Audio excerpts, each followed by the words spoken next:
Hello everyone, मैं भूषण गायकवाड़ आप सभी का बहुत बहुत स्वागत करता हूं हमारे इस ऑनलाइन प्लेटफॉर्म पर। तो दोस्तों, आज की क्लास हमारी है एरर डिटेक्शन की। जी हाँ, तो एरर डिटेक्शन हम सॉल्व करने वाले हैं आज की क्लास में। तो चलिए शुरू करते हैं क्लास को। चलो, तो देखते हैं बेटा, पहला क्वेश्चन आपके सामने समझिए, है ना। तो जैसे कि कई बार मैं आपको ये बता चुका हूँ कि एरर डिटेक्शन को सॉल्व करने के लिए हमको कुछ चीजें ध्यान में रखनी होती है ना। जिसमें से पहली बात क्या है कि पहला तो यही है कि भाई हमें ट्रांसलेशन आना चाहिए। दूसरी बात, प्रैक्टिस अच्छी होनी चाहिए, और उससे भी ज्यादा इंपॉर्टेंट ये है कि हमें ग्रामर का नॉलेज होना चाहिए, है ना। तो ग्रामर का नॉलेज यदि होता है और ट्रांसलेशन यदि अच्छा हमारा, साथ ही साथ यदि हम प्रैक्टिस करते हैं, तो डेफिनेटली हम एरर डिटेक्शन के क्वेश्चन को चुटकियों में सॉल्व कर सकते हैं। जी हाँ, तो चलिए शुरू करते हैं। पहला क्वेश्चन आपके सामने समझिए, है ना, ध्यान से समझना है। देखिए, if you would have told me earlier, I would not have submitted my project. यदि तुमने मुझे पहले बता दिया होता तो मैंने अपना प्रोजेक्ट सबमिट नहीं किया होता, या मैं अपना प्रोजेक्ट जमा नहीं करता। ठीक है, तो क्या बोला इसने, यही बोला है कि यदि तुमने मुझे पहले बता दिया होता तो मैं अपना प्रोजेक्ट जमा नहीं करता, या मैंने अपना प्रोजेक्ट जमा नहीं किया होता। क्लियर है। चलो, अब इसमें देखिए क्या आंसर हो सकता है, सोचिए आप जरा। पहला क्वेश्चन, पहला पार्ट यदि हम देखें इसमें, तो पहला पार्ट हमें दिया है हैव के बाद, सेकंड दिया है वुड के बाद, थर्ड दिया है प्रोजेक्ट के बाद, और आखिरी दिया है नो एरर। क्लियर है। चलो, तो इफ यू वुड हैव ये फर्स्ट है, second part told me earlier I would, और थर्ड दिया है not have submitted my project. ठीक है। चलो, और लास्ट दिया है बेटा नो एरर। तो इन चारों में से कोई एक आंसर हो सकता है, समझिए। तो फर्स्ट पार्ट को यदि हम देखें तो इफ यू वुड हैव दिया है, तो ये हमारा फर्स्ट पार्ट है। ठीक, इफ दिया है और कंडीशन बोल रहा है। कंडीशन क्या समझ में आ रही है हमको कि भाई यदि तुम मुझे पहले बता देते हैं तो मैं प्रोजेक्ट जमा नहीं किया होता मैंने, है ना। तो मैंने प्रोजेक्ट जमा नहीं किया होता। तो हमको इतना पढ़ने पर समझ में आता है कि कंडीशन हो रही है यहाँ पर, है ना। तो कंडीशन हो रही, तो कंडीशनल सेंटेंस है, हम बोल सकते हैं, है ना। तो if you would have, it means ये हमें दिखा रहा है बेटा क्या, ये हमें दिखा रहा है पास्ट कंडीशनल सेंटेंस, है ना। पास्ट कंडीशनल है। तो अगर ये पास्ट कंडीशनल है, तो हमने पढ़ा है पास्ट कंडीशनल सेंटेंस, है ना, मैंने आपको पढ़ा दिया है, प्लेलिस्ट में आपको इस लेक्चर्स मिल जाएंगे। तो कंडीशनल सेंटेंस में स्ट्रक्चर में क्या होता है, पहला होता है पास्ट परफेक्ट टेंस, लेकिन हमें तो यहाँ पर वुड हैव दिया है ना। लास्ट में देखिए सेकंड सेंटेंस में आई वुड नॉट हैव, ये तो सही है, लेकिन स्टार्टिंग में ही मिस्टेक है। तो एरर कहां पर है, पार्ट नंबर फर्स्ट में, यहां पर हैड आना चाहिए।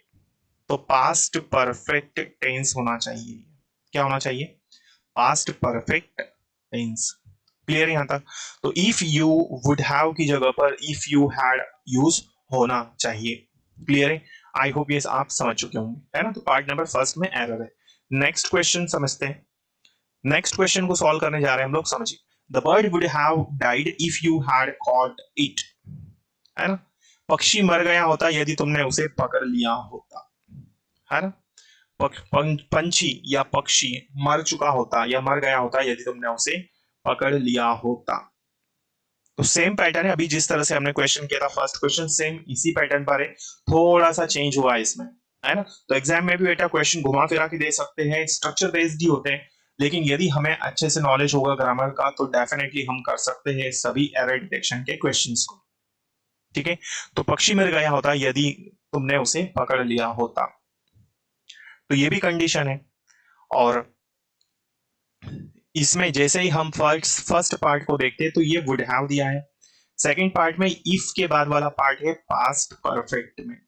ये किस में दिया है बेटा, पास्ट परफेक्ट टेंस में। तो ये तो सही है ना। इसमें बस सेंटेंस चेंज हुए, इस तरफ वाला इधर चला गया और यहाँ वाला इधर। तो इसमें जो है नो एरर है, there is no error in this question. Clear है यहाँ तक। चलो, आई होप ये क्वेश्चन आप समझ चुके होंगे। ठीक है। तो यदि आप इस चैनल पर पहली बार आए हैं, तो इसे सब्सक्राइब कर लीजिए, ताकि आने वाले क्लासेस के नोटिफिकेशंस आपको मिल सके। ठीक है। चलो आगे बढ़ते हैं।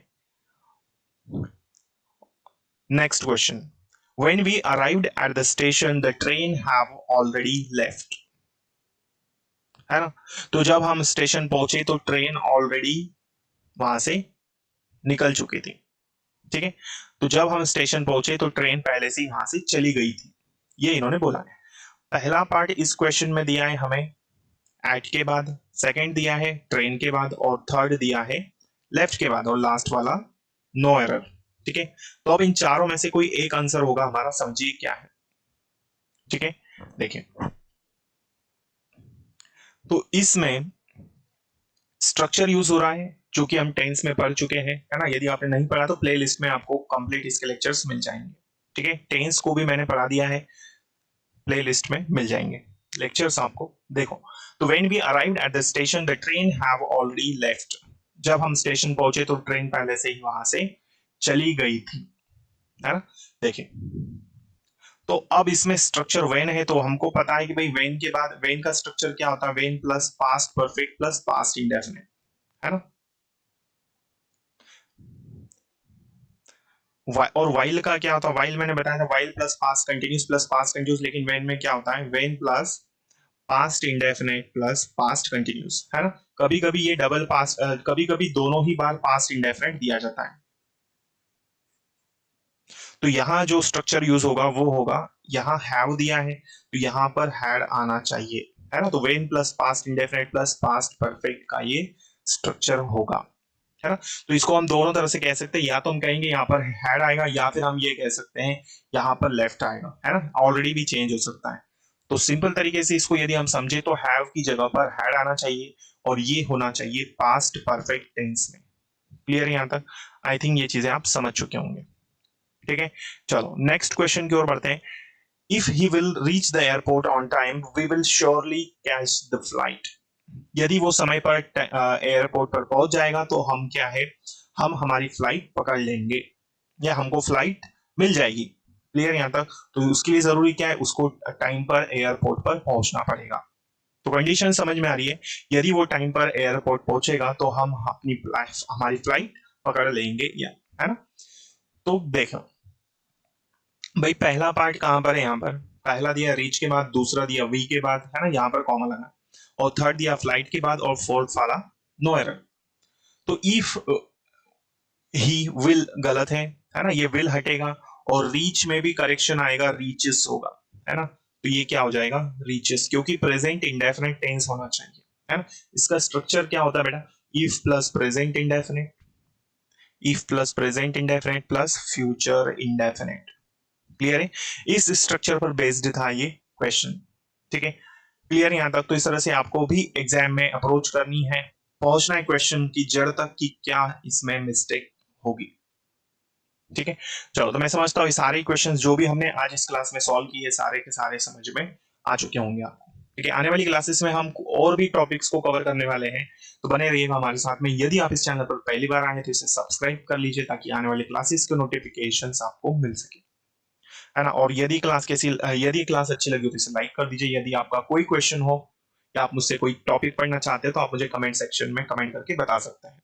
ठीक है, चलिए, और ज्यादा से ज्यादा स्टूडेंट्स तक इसे आप जरूर शेयर करें। Thank you so much. जय हिंद, जय भारत।